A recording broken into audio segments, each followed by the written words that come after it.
अपनी जांच करो कि कितना समय बाप की स्मृति रहती है, क्योंकि स्मृति में है ही फायदा, विस्मृति में है घाटा।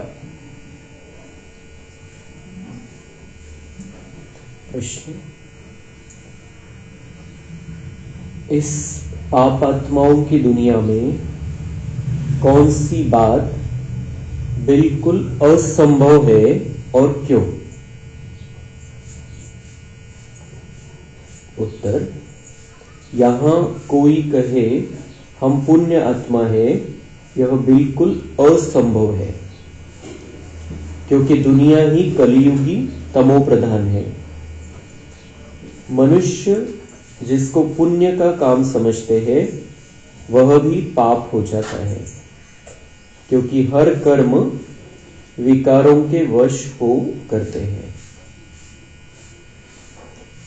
ओम शांति। यह तो बच्चे समझते होंगे हम अभी ब्रह्मा के बच्चे, ब्रह्मा कुमार कुमारियां हैं, फिर बाद में होते हैं देवी देवता।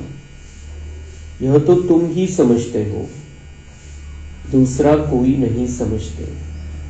तुम जानते हो हम ब्रह्मा कुमार कुमारियां बेहद की पढ़ाई पढ़ रहे हैं, 84 जन्मों की पढ़ाई भी पढ़ते हैं, सृष्टि चक्र की पढ़ाई भी पढ़ते हैं। फिर तुमको यह शिक्षा मिलती है कि पवित्र बनना है। यहां बैठे तुम बच्चे बाप को याद तो जरूर करते हो पावन बनने के लिए। अपने दिल से पूछो, सच सच हम बाप की याद में बैठे थे या माया रावण बुद्धि को और तरफ ले गई? बाप ने कहा है माम एकम याद करो तो पाप कटे। अब अपने से पूछना है, हम बाबा की याद में रहे या बुद्धि कहां चली गई? स्मृति रहनी चाहिए कितना समय हम बाबा की याद में रहे, कितना समय हमारी बुद्धि कहां कहां गई। अपनी अवस्था को देखो। जितना टाइम बाप को याद करेंगे उससे ही पावन बनेंगे। जमा और ना का भी पोता में रखना है। आदत होगी तो याद भी रहेगा, लिखते रहेंगे। जो भी व्यापार वाले होते हैं उन्हों की है हद की डायरी, तुम्हारी है बेहद की डायरी। तो तुमको अपना चार्ट नोट करना है। बाप का फरमान है धंधा आदि सब कुछ करो, परंतु कुछ समय निकाल मेरे को याद करो। अपने पोता मेल को देख, फायदा बढ़ाते जाओ, घाटा न डालो। तुम्हारी युद्ध तो है ना, सेकंड में फायदा, सेकंड में घाटा। झट मालूम पड़ता है हमने फायदा किया या घाटा। तुम व्यापारी हो ना, कोई विरला यह व्यापार करे। स्मृति से है फायदा, विस्मृति से है घाटा। यह अपनी जांच करनी है। जिनको ऊंच पद पाना है उनको तो ओना रहता है। देखे हम कितना समय विस्मृति में रहे। यह तो तुम बच्चे जानते हो हम सब आत्माओं का बाप पतित पावन है। हम असुल आत्माएं हैं, अपने घर से यहां आए हैं। यह शरीर लेकर पार्ट बजाते हैं। शरीर विनाशी है, आत्मा अविनाशी है। संस्कार भी आत्मा में रहते हैं। बाबा पूछते हैं, हे आत्मा याद करो, इस जन्म के छोटेपन में कोई उल्टा काम तो नहीं किया है। याद करो, 3-4 वर्ष से लेकर याद तो रहती है हमने छोटेपन में कैसे बिताया है, क्या क्या किया है। कोई भी बात दिल अंदर खाती तो नहीं है। याद करो, सतयुग में पाप कर्म होते ही नहीं तो पूछने की बात नहीं रहती है। यहाँ तो पाप होते ही है। मनुष्य जिसको पुण्य का काम समझते हैं वह भी पाप ही है। यह है ही पाप आत्माओं की दुनिया। तुम्हारी लेन देन भी है पाप आत्माओं से। पुण्य आत्मा यहाँ है ही नहीं। पुण्य आत्माओं की दुनिया में फिर एक भी पाप आत्मा नहीं। पाप आत्माओं की दुनिया में एक भी पुण्य आत्मा नहीं हो सकती। जिन गुरुओं के चरणों में गिरते हैं वह भी कोई पुण्य आत्मा नहीं है। यह तो है ही कलयुग, सो भी तमो प्रधान। तो इसमें कोई पुण्य आत्मा होना ही असंभव है। पुण्य आत्मा बनने के लिए ही बाप को बुलाते हैं कि आकर हमको पावन आत्मा बनाओ। ऐसे नहीं कोई बहुत दान पुण्य आदि करते हैं, धर्मशाला आदि बनाते हैं तो वह कोई पुण्य आत्मा है नहीं। शादियों आदि के लिए हॉल आदि बनाते हैं, यह कोई पुण्य थोड़ी है। यह समझने की बातें हैं। यह है रावण राज्य, पाप आत्माओं की आसुरी दुनिया। इन बातों को सिवाय तुम्हारे और कोई नहीं जानते। रावण भल है परंतु उनको पहचानते थोड़ी है। शिव का चित्र भी है परंतु पहचानते नहीं है। बड़े बड़े शिवलिंग आदि बनाते हैं फिर भी कह देते हैं नाम रूप से न्यारा है, सर्वव्यापी है। इसलिए बाप ने कहा है यदा यदा ही धर्मस्य। भारत में ही शिव बाबा की ग्लानि होती है। जो बाप तुमको विश्व का मालिक बनाते हैं, तुम मनुष्य मत पर चल उनकी कितनी ग्लानि करते हो यह तो तुम ही जानते हो और समझते हो। हम श्रीमत पर देवता बनते हैं, रावण मत पर फिर आसुरी मनुष्य बन जाते हैं। मनुष्य मत को आसुरी मत कहा जाता है। आसुरी कर्तव्य ही करते रहते हैं। मूल बात ईश्वर को सर्वव्यापी कह देते। बाबा आज बाबा मिलन आहे आणि या सगळ्या गोष्टींची बाबा आपल्याकडून रिव्हिजन करून घेतोय कि अभी आप कौन सी दुनिया में हो। यहां पर हम पाप आत्माओं की दुनिया में बैठे हैं। ये पुण्य आत्माओं की दुनिया नहीं है। यहाँ जो कुछ भी करते हैं मनुष्य, विकार का असर रहता है। काही ना काही विकार आहे। कोणतेही कर्म करत असताना मनुष्य विकारी आहे, बुद्धी विकारी आहे, मन विकारी झालेलं आहे आणि कोणता ना कोणता विकार प्रत्येकामध्ये आहे। तर त्याच्याकडून जे काही कर्म होईल त्याच्यामध्ये काही ना काही थोड्याशा प्रमाणामध्ये तरी पाप आहे। त्या कर्मामध्ये पाप सामावलेलं आहे। तर बाबा म्हणताय कि ये कोई भी यहाँ पर पुण्य का काम नहीं करता है। कलयुगी तमोप्रधान मनुष्य पुण्य का काम कर नहीं सकता है क्योंकि विकार के प्रभाव के वश होकर वो कर्म करता है। कोई भी कुछ भी करता है तो वो धर्मशाला बनाता है, शादी के लिए हॉल बनाता है। बाबा मतलब ये कोई पुण्य का काम नहीं है। पुण्य मतलब क्या? किसी को सद्गति का रास्ता बताना, संपूर्ण सतो प्रधान स्थिति में रहते हुए, बाबा की स्मृति में रहते हुए कर्म हम करेंगे तो वो पुण्य कर्म में गिना जाएगा। लेकिन बाबा की याद नहीं है और विकारों की अंदर बॅकग्राऊंड आहे, म्हणजे थोडीशी पार्श्वभूमी विकारांची आहे, तर बाबा म्हणतात पुण्य कर्म होणारच नाही, तर कलियुगाच्या हिशोबाने होणार नाही। आपण जेव्हा संगम युगामध्ये येतो आणि बाबांचे बनतो त्यावेळेला आपल्याकडून पुण्य कर्माची सुरुवात होत असते। कलियुगामध्ये बाबा म्हणतात तुम जहां पर जिन गुरुओं के चरणों में जाकर झुकते हो वो भी पुण्य आत्माएं नहीं है, क्योंकि उनका भगवान से कनेक्शन नहीं है और उनके अंदर भी विकार है। और पिछले पाप कर्म भी वो धो नाही रहे हैं. भले इस जन्म में पाप कर्म नाही करते, तसं जर वरच्या हिशोबाने जर बघितलं तर या जन्मामध्ये समजा कोणी नसेल करत पाप, पण त्याचा जो स्वभाव संस्कार आहे, आत्म्यामध्ये संस्कार राहतात, तर जे 63 जन्माचे जे संस्कार आहे मागचे, तर ते संस्कार घेऊन ती आत्मा आलेली आहे. आणि ते संस्कार कोणते? देहभानाचे, देहभानामुळे विकारांचे संस्कार आहे. आणि त्यामुळे ते जे काही करतात, जे काही करतील, त्याच्यामध्ये त्याला म्हणता येणार नाही की ते पुण्यात्मा आहे. तो बाबा म्हणता है साधु संतों सहित सभी इस दुनिया में पाप आत्माएं हैं, पुण्य आत्मा यहाँ पर कोई भी नहीं है. हम संगम युगी बाबा के बच्चे पुण्य आत्मा बन रहे हैं.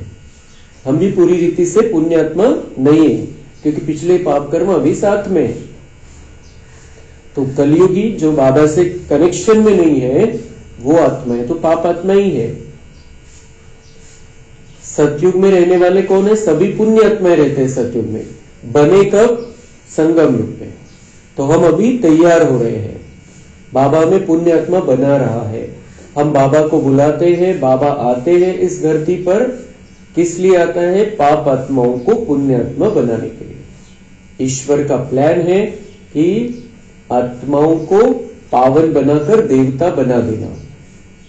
तो यहां पर आकर हमें ज्ञान बाबा जो देता है वो ज्ञान इसीलिए देता है कि हम पुण्य आत्मा बन जाए. बाबा की मुरली इसीलिए चलती है कि हम पुण्य आत्मा बन जाए. हम पाप आत्मा थे, पाप कर रहे थे 63 जन्मों से. अभी बाबा उन पाप कर्मों से हमें मुक्त कर रहा है, मुक्त करने का ज्ञान दे रहा है, मुक्त होने के लिए शक्ति दे रहा है.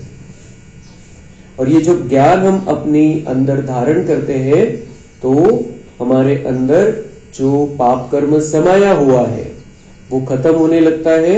और हम जैसे जैसे बाबा कहते हैं श्रेष्ठ कर्म करने लगते हैं, तो पुण्य जमा हो जाता है. तर बाबा म्हणता है आज चेक करा कि हम घाटे में है या फायदे में है. घाटा मतलब पाप कर्म चालू है, फायदा मतलब पुण्य कर्म करते जा रहे हैं. ये जो फायदा होगा ये हम साथ में लेकर जाने वाले हैं. पुण्य कर्म की पूंजी हम साथ में लेकर जाने वाले हैं, और वही पुण्य हमें सत्युग त्रेता में काम में आने वाला है. उसी पुण्य के आधार से हमारा जीवन मालामाल रहेगा, सुख शांति समृद्धि से भरपूर रहेगा. तो जो कुछ भी करना है यहां पर करना है. हमने इसीलिए बाबा को बुलाया था कि आप हमें आकर पावन आत्मा बनाओ. तर बाबा म्हणता है आता चेक करा, अपना चार्ट देखो कि अभी फायदे में चल रहे हो या घाटे में चल रहे हो. अभी भी घाटा होता जा रहा है, घाटा करते जा रहे हो, या अभी फायदा जमा कर रहे हो. तो चेक करो, चार्ट रखो. बाबा म्हणता है की आप व्यापारी बन जाओ. व्यापारी जसं फायद्या तोट्याचा नफ्या नुकसानचा विचार करतो, हिशोब ठेवतो, तसं तुम्ही व्यापारी बना. व्यापार करा माझ्यासोबत. स्वतःचं जीवन असं बनवा की फायद्यात राहता नाही, नुकसानमध्ये तोट्यात नाही जायचं आता. आणि हा जो फायदा होणार आहे हा जन्म जन्मांतर चालणार आहे. या जन्माचा इथल्या पुरता फायदा नाही, जन्म जन्मांतर हा फायदा चालणार है. तर बाबा म्हणता है कि अभी ये अपने जीवन को चेक करके फायदे नुकसान का हिसाब लगाओ, नुकसान से दूर हो जाओ और अब फायदे में रहो, अपना फायदा कर लो. तो वो हिसाब रखो. तो वो हिसाब रखने के लिए बाबा कहता है कि अगर स्मृति है तो फायदा है, विस्मृति है तो नुकसान है. स्मृति है तो फायदा है. स्मृति किसकी? बाबा की स्मृती मेन. की बाबाची आठवण आहे तर फायदाच फायदा है. स्मृति से फायदा है, विस्मृति से नुकसान है. बाबा को भूल गए तो नुकसान ही नुकसान है, क्योंकि बाबा से एनर्जी नहीं आएगी, करंट नहीं आएगा, शक्ति नहीं आएगी. फिर हम जो कुछ भी करेंगे उसमें कुछ ना कुछ गड़बड़ होगी, और गड़बड़ होगी मतलब फिर घाटे का हिसाब बनेगा, तोटा होईल. गडबड झाली म्हणजेच आपण जमा नहीं केलं जे आपल्या सोबत येणार आहे, तो वो माइनस खाते में चला जाएगा. आता प्लस करत चालायचं आपल्याला. तो स्मृति, बाबा की स्मृति, तो बाबा की स्मृती किन किन बातों से रहती है? ती महत्वाची गोष्ट है की अभी हम हर पल ये तो नहीं करते रहेंगे मैं आत्मा वो परमात्मा, मैं आत्मा वो परमात्मा. ये हर पल तो नाही होगा, होऊच शकत नाही ते मग मंत्र जाप करण्यासारखं होऊन जाईल. मंत्र जाप एकीकडे चालू असतो आणि बुद्धी अनेक ठिकाणी भटकत असते. जे जप करतात त्यांची जप तर चालू आहे पण मग बुद्धि भटकत असते. तो बाबा ने हमें अनेक प्रकार की आइडियाज दिए, अनेक प्रकार की युक्तियां बताई, मुझे याद कैसे करना है. तो हम बाबा को कैसे याद कर सकते हैं? जब हम अपने आप को देखते हैं, मैं आत्मा हूं, मैं आत्मा हूं, तो फिर याद आता है वो परमात्मा है. बाबा की याद अनेक तरीके से हमें करनी है. बाबा की याद ही मुख्य है, लेकिन उस याद को टिकाने के लिए अनेक युक्तियां बाबा बताता है. पहली तो मुझे अपने आप को देखना है, मैं कौन हूं, मैं कौन सी आत्मा हूं, मैं किसका हूं. तो ऑटोमेटिक बाबा बुद्धि में रहेगा. फिर बाबा कौन है? बाबा प्यार का सागर है, शांति का सागर है, आनंद का सागर है, प्रेम का सागर है, ज्ञान का सागर है, सर्वशक्तिवान है, पवित्रता का सागर है. तो उससे फिर वो किरणें लेते रहना अलग अलग तरीके से. बाबाकडून शांती घेत राहायचं, कधी पवित्रता घ्यायची, कधी शक्ती घ्यायची.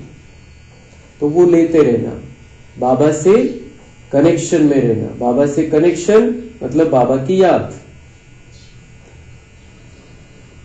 मग आपल्याला स्मृती ठेवायची आहे की आता मला काय करायचं, बाबांनी काय करायचं सांगितलेलं आहे मला. हे माझं जीवन आता कशासाठी आहे? हे माझं जीवन आता या दुनियेला स्वर्ग बनवण्यासाठी. ही माझी जबाबदारी. द्वापर मध्ये सुरुवातीला मी देहभानामध्ये आलो आणि विकारांची सुरुवात झाली आणि ही दुनिया पूर्ण विकारी होत गेली. तर जी चूक मी केलेली आहे द्वापर मध्ये तिला मला दुरुस्त करायचंय. बाबा त्यासाठीच मला ज्ञान देतोय कि अभी मुझे इस जो नरक बनने में मैंने सहयोग दिया इस दुनिया को, अब मुझे वो अपना जो उल्टा कर्म है उसको सुलटा करना है. अब इस दुनिया को स्वर्ग बनाने में सहयोग देना है.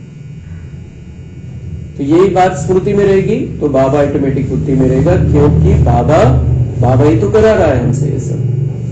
करण करावनार बाबा है, मुझे करना है लेकिन बाबा करा रहा है. फिर स्मृति रखनी है कि मैं कौन सी आत्मा हूं. 5 स्वरूप स्वदर्शन चक्र घुमाना है कि मैं कौन सी आत्मा हूं. मैं अनादि रूप में बहुत सुंदर चमकता हुआ सितारा हूं, बाबा के साथ में हूं, परम धाम में बाबा के साथ में हूं. तो ऑटोमेटिक बाबा साथ में है. अपने आप को हम अपना स्वरूप देख रहे हैं परम धाम का, तो बाबा साथ में है ही. फिर हमें देखना है सतयुग में मैं देवता हूं, सतयुग में मैं राजाई कर रहा हूं, सतयुग में मेरी राजधानी है, इतना सुंदर जीवन है, इतना सुंदर परिवार है, तन मन धन जन सब प्रकार का सुख है. लेकिन फिर जब हम अपने सतयुग के स्वरूप को देखेंगे हमें याद आएगा कि बाबा मुझे इस दुनिया में ले जा रहा है, बाबा मेरे लिए ये दुनिया बना रहा है. तो वो स्मृति भी बाबा की ही याद दिलाती है.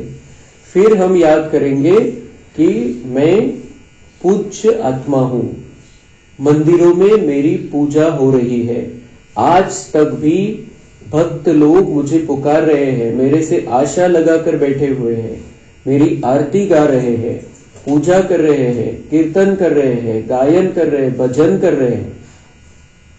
लेकिन मुझे ऐसा पूज्य आत्मा किसने बनाया? बाबा ने बनाया. शिव बाबा मुझे ऐसा पूज्य आत्मा फिर से बना रहा है. फिर अब दुनिया में इतनी सारी आत्माएं हैं, मैं ब्राह्मण बन गया हूं. तो ब्राह्मण बन गया हूं तो नजर किसकी गई मेरे पर? बाबा की नजर गई. बाबा ने मुझे ब्राह्मण बनाया, मैं ब्राह्मण बन गया हूं, मैं बाबा का बच्चा बन गया हूं. संगमयुगी जीवनातलं आपलं स्वरूप आठवायचंय. ऑटोमेटिक बाबा बुद्धीमध्ये राहील. और हमें देखना है फिर मैं ब्राह्मण, पूरा ब्राह्मण, पक्का ब्राह्मण बनकर मुझे फरिश्ता बनना है, फरिश्ता बनना है. तो ये कौन बना रहा है? बाबा ही बना रहा है मुझे फरिश्ता. मैं बनने वाला हूं, मेरा ये पूरा सफर चल रहा है. हे सगळं सुदर्शन चक्र आपण बुद्धीमध्ये फिरवायचंय, पण ऑटोमॅटिक बाबा बुद्धीमध्ये राहील त्यावेळेला. तो बाबा बुद्धि में है, स्मृति है, तो स्मृति है तो उससे प्राप्ति है। अगर हम बाबा को भूल गए, बाबा को जो हमें तैयार करना है उस प्रोसीजर को हम भूल गए, तो हम घाटे में रहेंगे। बाबा याद है और हमारा सारा जीवन चक्र याद है 5000 वर्ष का, तो हम फायदे में रहेंगे, नहीं तो घाटा ही घाटा है। अगर हम दुनिया की स्मृतियां रहेगी बुद्धि में, इसकी उसकी, इसने ये किया उसने वो किया, इधर ये हो रहा है उधर वो हो रहा है, ऐसा है वैसा है, ये अगर स्मृति रहेगी तो हम घाटे में रहेंगे। अगर बाबा बुद्धि में है, बाबा की बातें बुद्धि में है, हमारा जीवन बुद्धी में है 5000 वर्ष का, तो हम फायदे में रहेंगे। आपण व्यर्थमध्ये जाणार नाही, आत्म्याची एनर्जी नष्ट होणार नाही।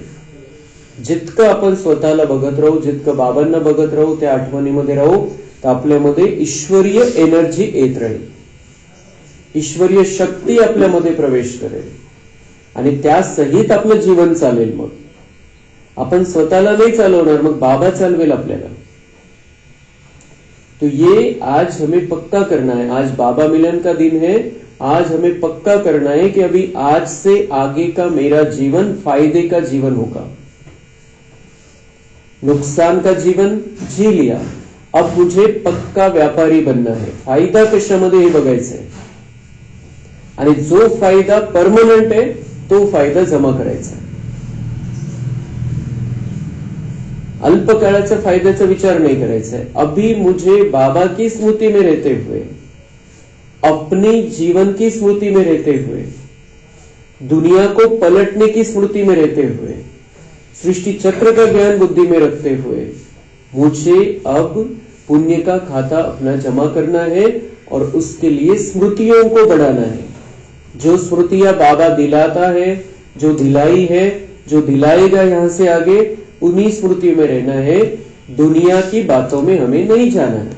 कल ही बाबा ने कहा इस दुनिया को तो आग लगने वाली है, तो जिसको आग लगने वाली है, जो खत्म होने वाली दुनिया है, उससे क्या मोह रखना। ये तो गंदी दुनिया है, ये तो कचरे वाली दुनिया है और बहुत सुंदर दुनिया में बाबा हमें ले जाने के लिए आया है, उसके लिए तैयार कर रहा है। तो बाबा ये चाहता है कि अब हम पाप आत्मा से पुण्य आत्मा बन जाए। हम शिव बाबा के बच्चे हैं, शिव कुमार शिव कुमारी है, वो तो परमानेंट है, लेकिन अभी हम ज्ञान में आए हैं तो हम ब्रह्मा कुमार ब्रह्मा कुमारी आए हैं। हम सब बाबा के बच्चे बीके हैं, ब्रह्मा कुमार ब्रह्मा कुमारी आहे। सगळ्यात मोठी डिग्री आहे दुनियेमध्ये। ब्रह्मा कुमार आणि ब्रह्मा कुमारी याच्यापेक्षा मोठी डिग्री दुनियेमध्ये कोणतीच नाही।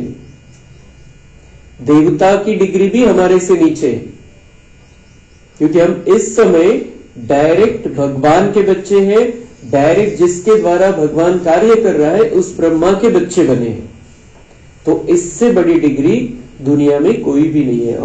वहां पर नई दुनिया में हम देवी देवताओं के संतान होंगे। यहां पर हम भगवान जो सर्वशक्तिवान है, जो ऊंचे ते ऊंचा है, उसके बच्चे बने हैं और दुनिया में मनुष्य आत्माओं में जो सर्वश्रेष्ठ है उसके बच्चे बने हैं। वहां पर तो देवी देवताओं के बच्चे बनेंगे।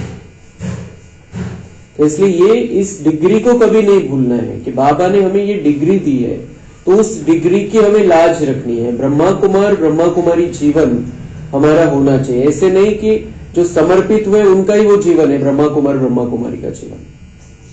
हमें घर संसार में रहते हुए दुनिया के सामने उदाहरण पेश करना है कि घर गृहस्थ में रहते हुए कैसे हम निर्विकारी जीवन जी सकते हैं, कैसे हम पवित्र रह सकते हैं, कैसे हम देवता बनकर इस जीवन में चल सकते हैं।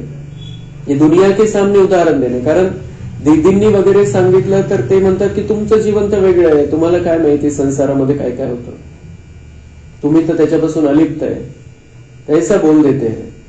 लेकिन हमें इसीलिए तो बाबा ने हमें घर गृहस्थ में रखा है कि दिखा दो दुनिया वालों को कि भगवान के बच्चे देवता बनकर जीवन में इस जीवन में कैसे रह सकते, आपल्याच घरामध्ये राहून कसे देवी देवतांसारखं राहू शकतात।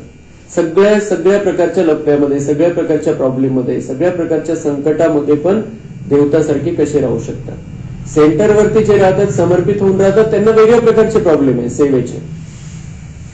जे घर गृहस्थ मध्ये राहतात सगळ्या प्रकारचे प्रॉब्लेम है। तो इन प्रॉब्लम्स में रहते हुए हम देवी देवता बनकर कैसे रह सकते हैं, यही तो हमें दुनिया के सामने उदाहरण पेश करना है।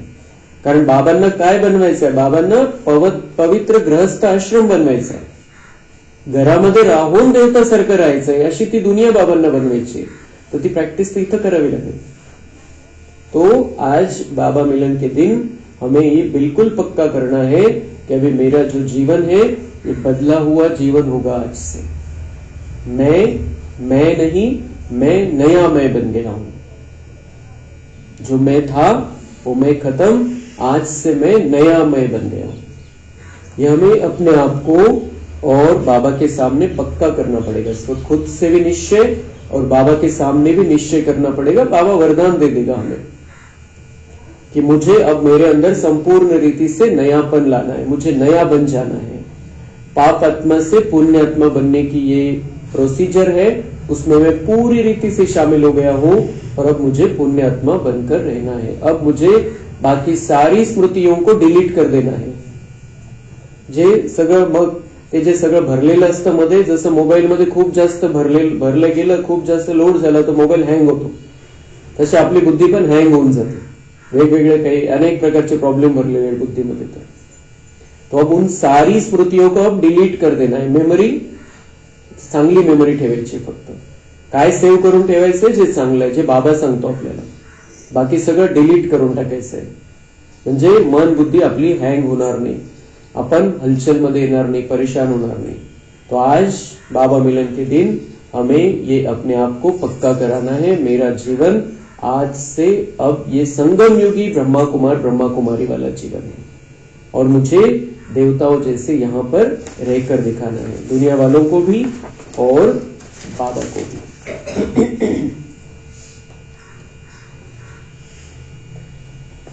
यह तो तुम ही जानते हो और समझते हो, हम श्रीमत पर देवता बनते हैं, रावण मत पर फिर आसुरी मनुष्य बन जाते हैं। मनुष्य मत को आसुरी मत कहा जाएगा, आसुरी कर्तव्य ही करते रहते हैं। मूल बात ईश्वर को सर्वव्यापी कह देते। तो मनुष्य मत और आसुरी मत में कितना फर्क है। आसुरी मत मतलब जो द्वापर के बाद की मत है, आसुरी मनुष्य मत, और उस आधार से हमारा जीवन फिर उन्नति की ओर नहीं गया, अधोगतीकडे आपलं जीवन अपन उतरत आलो, चढलो नहीं, क्योंकि हम रावण की मत पर मतलब आसुरी मत पर मतलब विकारों की मत पर चलते आ रहे हैं। फिर ये जो आसुरी मत मनुष्यों की मत है, उसमें क्या है, मूल बात ईश्वर को सर्वव्यापी कह देते हैं। वो मत क्या कहती है, ईश्वर सर्वव्यापी है, म्हणजे कणाकणामध्ये सगळ्यामध्ये ईश्वर आहे। ती मत तिची आसुरी मत आहे। कच्छ अवतार, मत्स्य अवतार, तो कितने आसुरी छीछी बन गए हैं। कशा कशामध्ये परमात्मा आहे, कशा कशा रूपामध्ये परमात्माला असं दाखवलेलं आहे। कच्छ अवतार, मत्स्य अवतार। तुम्हारी आत्मा कच्छ मत्स्य अवतार नहीं लेती, मनुष्य तन में ही आती है। हम भी कच्चे मच्छे अवतार नहीं लेते, तो भगवान का तो सवाल ही नहीं है। हम बाबा म्हणते तुम मनुष्य तन में ही आते हो, अपन आत्मा फक्त मनुष्य शरीरामध्ये। तो बाबांनी येऊन आपल्याला ही सगळ्यात मोठी आनंदाची बातमी दिलेली है। दुनिया वालों को समझ में नहीं आती है कि आपण कधीही किडा, मुंगी, साप, कासव, मासा काही बनणार नाही, कधी नव्हतो आणि कधी बनणार पण नाही। आपण मनुष्यच होतो मागच्या जन्मांमध्ये, पुढेही मनुष्यच बनणार आहे। आपण आत्मा जी मनुष्य आत्मा आहे ती फक्त मनुष्य शरीरामध्ये चालू शकते। मनुष्य आत्मा किसी भी जानवर के शरीर में जा नहीं सकती, चल नहीं सकती, उस शरीर को चला नहीं सकते। तो लॉच नहीं, कायदाच नहीं है तसा।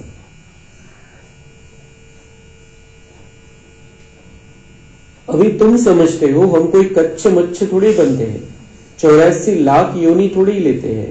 अभी तुमको बाप की श्रीमत मिलती है बच्चे, तुम 84 जन्म लेते हो। 84 लाख योनी नहीं, 84 लाख प्रकारचे असले तर ते प्रकार असतील जनावरांचे, पक्षी, पशु पक्ष्यांचे मिळून, पण जन्म किती आहे, 84 जन्म। आणि बाबांनी ते लख 84 म्हटलेलं आहे त्याच्यामध्ये भक्ती मार्गामध्ये. तर त्याचा अर्थ आहे 84 जन्माचं लक्ष ठेवायचंय. आपलं लक्ष काय असलं पाहिजे की 84 जन्म घ्यायचे मला पूर्ण, म्हणजे मला पहिल्या जन्मापासून यायचंय. माझा एकही जन्म कट नाही झाला पाहिजे. जेव्हा राधा आणि कृष्ण या दुनियेमध्ये लक्ष्मीनारायण बनण्याच्याही आधी त्यांच्या त्यावेळेलाच मला या दुनियेमध्ये यायचं.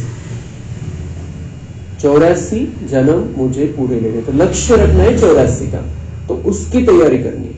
तर त्यांनी काय केलं, 84 लक्ष ते शब्दाचा अपभ्रंश झाला आणि त्यांनी मग कोणीतरी म्हटलं असेल शास्त्रामध्ये कोणत्या तरी की 84 लाख आहे. तो 84 लाख योनी आहे.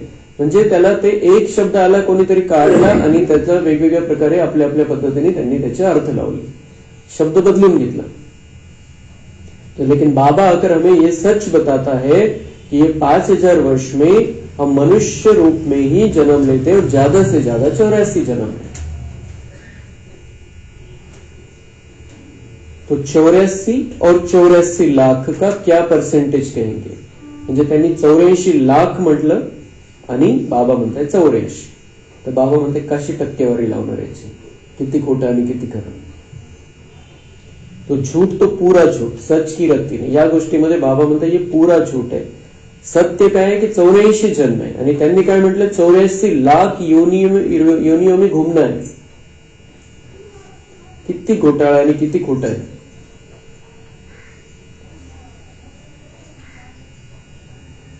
तो इनका अर्थ भी समझना चाहिए. भारत का हाल देखो क्या है. भारत सचखंड था जिसको हेवन यानी स्वर्ग ही कहा जाता था. आधा कल्प है राम राज्य, आधा कल्प है रावण राज्य को आसुरी संप्रदाय कहेंगे.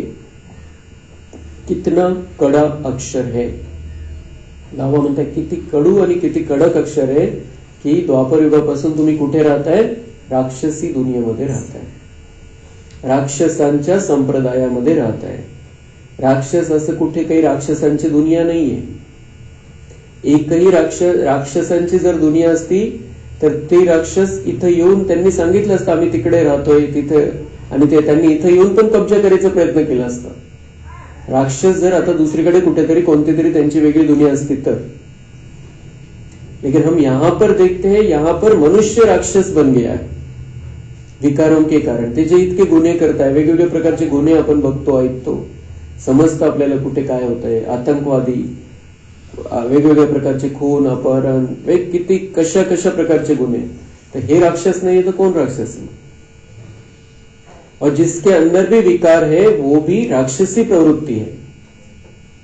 तो बाबा म्हणते ये कडवट शब्द आहे हा की तुम्ही राक्षसी दुनियेमध्ये राहताय, राक्षसासारखे बनले होते, आसुरियत तुमच्यामध्ये आली होती. पण हे सत्य है.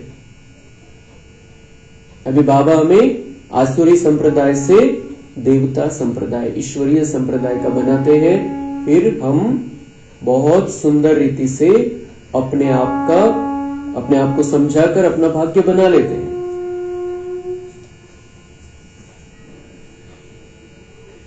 पहले होता है सूर्यवंशी राज्य, फिर चंद्रवंशी. बाप ने आकर ड्रामा का राज भी अच्छी रीति समझाया है. तुम्हारे शास्त्रों में यह बातें नहीं थी. बाबा स्वतःला त्या शास्त्रापासून वेगळं करून घेतोय. बाबा म्हणते तुम्हारे शास्त्र, मेरे नहीं है, भगवान ने नहीं लिखे, तुम्हारे शास्त्र है. मनुष्यों ने लिखे और उसमें भी हम बच्चों ने लिखे. हम बच्चे उसमें शामिल थे. जब शुरुआत के शास्त्र बने द्वापर में, हमारे में से ही कोई ना कोई था उसमें जिसने ये शास्त्र लिखे. तो बाबा म्हणतात ये तुमने लिखे, जो तुमको याद आया. एखादं वाक्य आठवलं बाबांचं 2500 वर्षानंतर आणि मग देहभान होता त्यावेळेला आणि त्यांच्या पद्धतीने ते विस्तार झाला. तो तुम्हारे शास्त्र, बाबा म्हणताय ये तुम्हारे शास्त्र है. इन शास्त्रों में ये बातें नहीं थी जो मैंने सुनाई थी. कोई शास्त्रों में थोड़ी लकीरें लगाई हुई है, परंतु उस समय जिन्होंने पुस्तक बनाए हैं उन्होंने कुछ समझा नहीं है. बाबा म्हणतात थोडासा लकीरें लगाई म्हणजे थोडासा अंश आलेला आहे कोणत्या कोणत्या शास्त्रामध्ये. मी जे सांगितलं होतं त्याचं, पण ज्यांनी ते लिहिलं ते वाक्य जरी आलं त्याच्यामध्ये, पण ज्यांनी लिहिलं त्यांना त्याचा अर्थ समजला नाही. बाबा आकर सारा सत्य हमें समझा रहा है. बाबा जब बनारस गए थे, आता ब्रह्मा बाबांची कहानी मधला भाग। बाबा जब बनारस गए थे उस समय यह दुनिया अच्छी नहीं लगती थी। वहां सारी दीवारों पर लकीर बैठ लगाते थे। बाप यह सब कराते थे, परंतु हम तो उस समय बच्चे थे ना, तर बाबांना वेगवेगळ्या प्रकारचे साक्षात्कार व्हायला लागले। मग बाबांनी जसं बाबा एकदम आले आणि एकदम मुरली चालू झाली असं नाही, बाबा आले, बाबांनी त्या रथाला तयार केलं, तो रथ तयार केला, बाबांच्या येण्यासाठी रथ तयार केला। तर त्यांना आधी वैराग्य दिलं बाबांनी, या दुनियेपासून वैराग्य। तो फिर बाबा जब बनारस गए उस समय उन्हें वो दुनिया अच्छी नहीं लगती थी, क्योंकि बाबा को वैराग्य आ गया था। बाबा के वाइब्रेशंस ब्रह्मा बाबा के द्वारा कार्य करने लगे थे, बाबा में आने लगे थे बाबा के वाइब्रेशंस। तर त्यांना वैराग्य आलं आणि मग त्यांनी ते कामधंदा सोडून ते बनारस मध्ये गेले त्यांच्या मित्राकडे। आणि तिथं मग त्यांना जे जे दिसायला लागलं, जे जे साक्षात्कार व्हायला लागले, दीवारों पर लकीर बैठ लगाते थे, म्हणजे ते काढायचे, काय दिसलं त्यांना ते त्यांच्या पद्धतीने काहीतरी रेषा ओढायचे भिंतीवरतीच, हे बघितलं मी। यह सब बाप कराते थे, परंतु हम तो उस समय बच्चे थे ना। ब्रह्मा बाबा म्हणताय की मी त्यावेळेला बच्चा होतो, मला काही कळत नव्हतं। 60 वर्षाचं वय, शरीर 60 वर्षाचं, पण या ज्ञानामध्ये ती बाबांनी सुरुवात केली होती। तर त्या अर्थाने बाबा म्हणते हम तो उस समय बच्चे थे, मतलब ये बचपना था, कुछ समझ में नहीं आ रहा था क्या हो रहा है। तर बाबांचा पार्ट कसा सुरू झाला, आपण बाबा मिलन मनवतोय, पण बाबांचा पार्ट कसा सुरू झाला, या पद्धतीने सुरू झाला। ब्रह्मा कुछ भी जानता नहीं था, से कुछ भी पता नहीं था। बाबा ने पहले उसको तैयार किया, वो रथ तैयार किया, उनको साक्षात्कार कराए, फिर बाबा उसका अभ्यास करते थे, समझने का प्रयत्न करते थे ब्रह्मा बाबा कि ये क्या दिखा मुझे। पूरा समझ में नहीं आता था, क्लियर नव्हतं काहीच, बस कोई है जो हमसे यह कराता है, क्लियर नव्हतं काहीच, पण त्यांना जाणवायला लागलं होतं की कोणी आहे जो माझ्याकडून हे करवून घेतोय, काहीतरी आहे। विनाश देखा तो अंदर में खुशी भी थी, विनाश देखा तो अंदर में खुशी थी, क्योंकि दुनिया से वैराग्य आ गया था, ये गंदी दुनिया समझ में आ गया था। तो उन्होंने विनाश देख लिया, विनाश का साक्षात्कार बाबा ने कराया, तो उनको अंदर खुशी थी कि ये दुनिया जाने वाली है, ये रहने वाली नहीं है ये दुनिया, तो उसकी खुशी थी उनको। तो हमें भी ये सीखना है कि हमें भी खुश होना है, परेशान नहीं रहना है। ये दुनिया जाने वाली है और उसकी बहुत लंबी चौड़ी प्रोसिजर होने वाली है, खूप हाहाकार होईल, खूप वेगळ्या पद्धतीचे आपण घटना बघू ज्यांची कधी कल्पनाही केलेली नसेल। लेकिन हमें कैसा रहना है, बाबा ने तो वो सारा देख लिया था, कैसा कैसा विनाश होने वाला है। पण हे एक महावाक्य लक्षात ठेवायचं आपण, विनाश देखा तो अंदर में खुशी भी थी।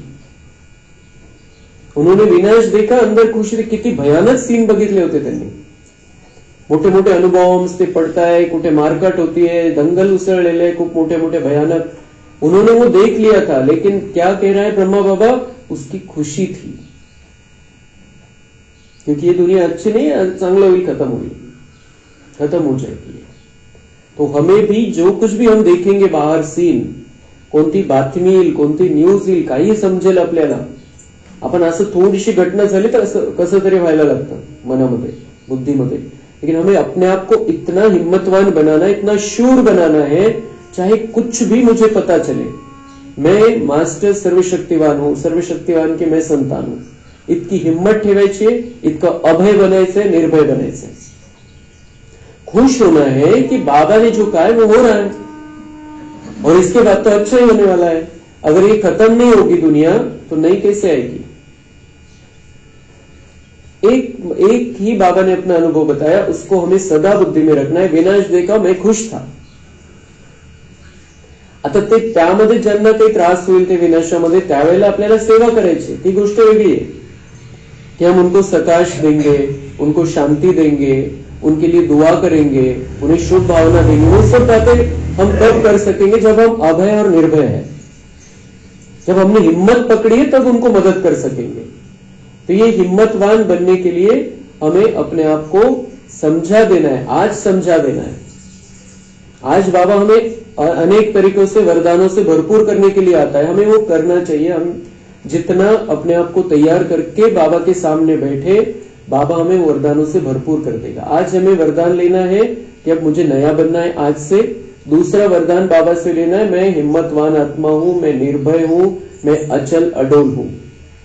तो ये बातें हमें बहुत काम में आएगी इस जीवन में और आगे जो जीवन आने वाला आहे त्याच्यात आपण परेशान होणार नाही, निराश होणार नाही, पण त्यावेळेला आपण सेवा करू शकू। तो आज वरदान लेना है बाबा से हमें कि मैं हलचल में नहीं आऊंगा चाहे कुछ भी हो जाए बाहर, क्योंकि ये जो कुछ भी होने वाला है प्रोसिजरचा भाग आहे। ड्राम्यामध्ये ती प्रोसिजर आहे, हे संपणार तेव्हा नवं येणार। घर पडताना त्रास होतो, पण बुद्धीमध्ये हे असतं की इसके बाद तो नया होने वाला है, नया बना रहे हैं। तर ती जी पडझड होणार आहे त्याच्यामध्ये अचल अडोल राहायचे, कारण नवी दुनिया यायची, इथंच यायची आहे, म्हणून हे संपवावं लागेल।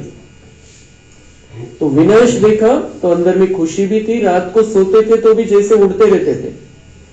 खूप आनंदाची स्थिती होती, त्यांना एक वेगळंच काहीतरी फीलिंग व्हायला लागलं होतं। उड़ते रहते थे, रात में सोते भी थे तो, क्योंकि खुशी अलग ही खुशी हो रही थी, परंतु कुछ समझ में नहीं आता था, क्लियर नव्हतं अजून काहीच। क्लियर नव्हतं तरी सुद्धा त्यांची ती स्थिती उडती स्थिती झालेली होती।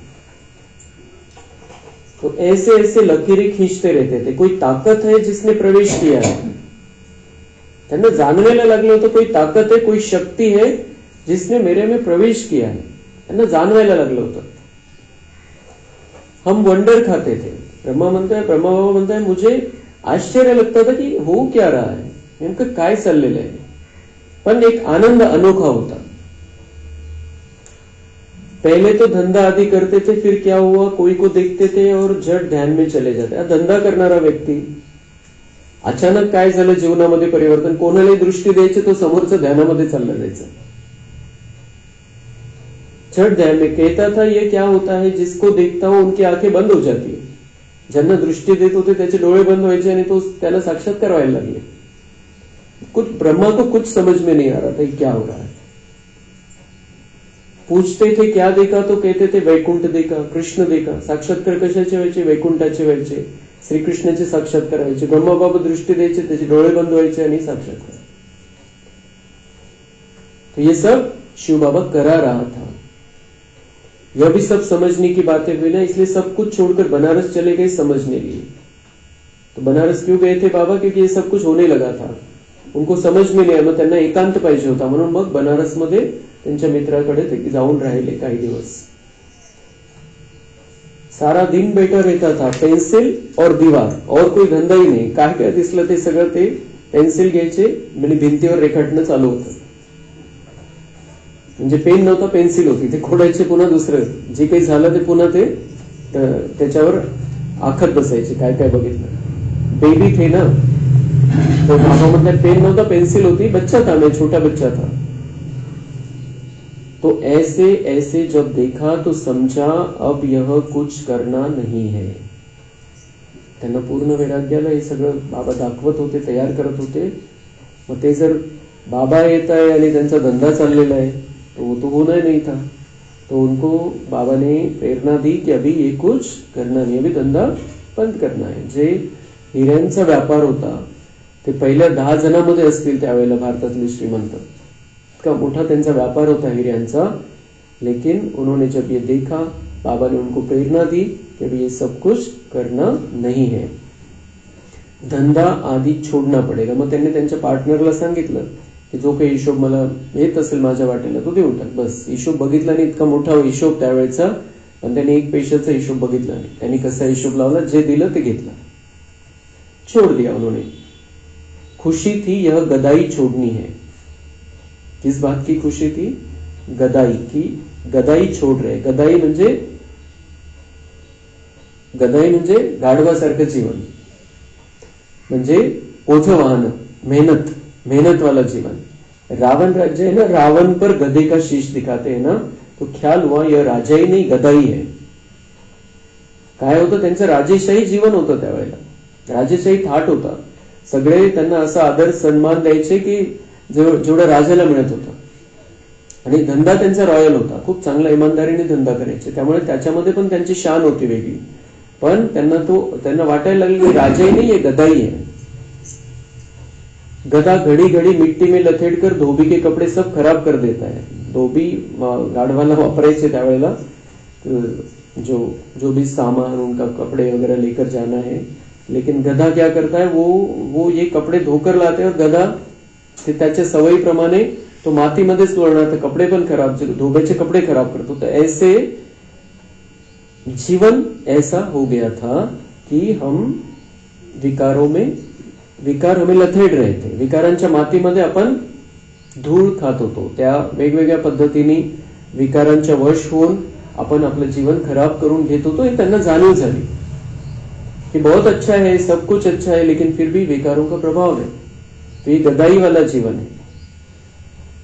बाप भी कहते तुम क्या थे, अब तुम्हारी क्या अवस्था हो गई है. तर त्यांना ते आठवायचं. बाबा पण आठवण करून द्यायचे कि तुम क्या थे, मतलब वो गदाई थी, अब राजाई के लिए तैयार हो रहे हैं.